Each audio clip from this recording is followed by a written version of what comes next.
नेपाल में एक बड़े सियासी उलटफेर के बीच पूर्व राजा ज्ञानेंद्र की काठमांडू में जोरदार वापसी देखने को मिली है।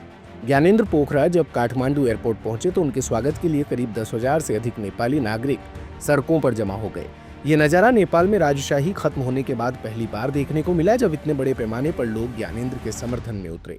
गौरतलब है कि नेपाल में साल 2006 में राजशाही का अंत कर दिया गया था, लेकिन अब ज्ञानेंद्र की इस नई एंट्री को लेकर नेपाल में कई तरह की चर्चाएं होने लगी है। एक और कहा जा रहा है कि पूर्व राजा ज्ञानेंद्र एक बार फिर नेपाल की जनता का विश्वास जीतने की कोशिश कर रहे हैं। वहीं दूसरी तरफ उनके पुराने राजनीतिक फैसलों और कार्यकाल को लेकर भी चर्चाएं तेज हो गई है।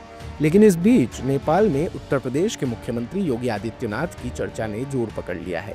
दरअसल ज्ञानेंद्र की रैली के दौरान योगी आदित्यनाथ के पोस्टर दिखाई दिए हैं, जिसके बाद कई तरह के किस्से और कहानियां गढ़ी जा रही है।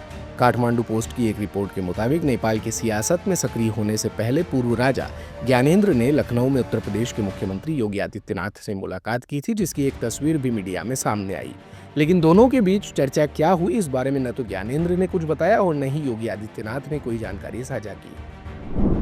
रिपोर्ट में यह भी कहा गया है कि नेपाल जहां 81% आबादी हिंदू है, वहां योगी आदित्यनाथ को एक आदर्श हिंदू नेता के रूप में देखा जाता है। ऐसे में ज्ञानेंद्र और योगी आदित्यनाथ की मुलाकात को नेपाली मीडिया खास नजरिए से देख रही है और इसे नेपाल की सियासत से जोड़कर कई तरह के कयास लगाए जा रहे हैं।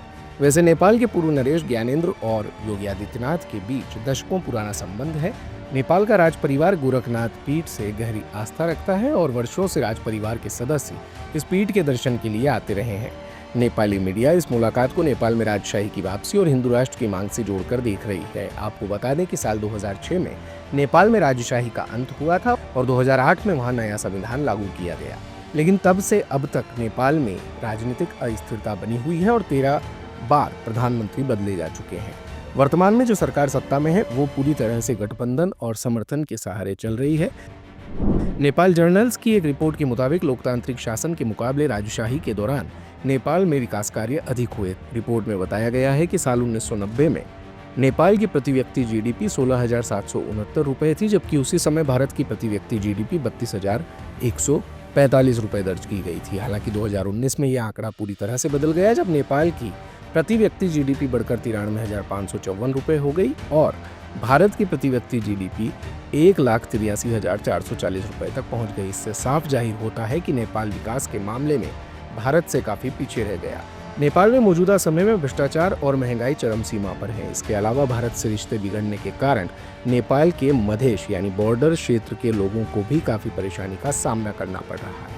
भारत से आयात निर्यात और व्यापार पर असर पड़ने से इस इलाके के लोगों का जीवन कठिन हो गया है।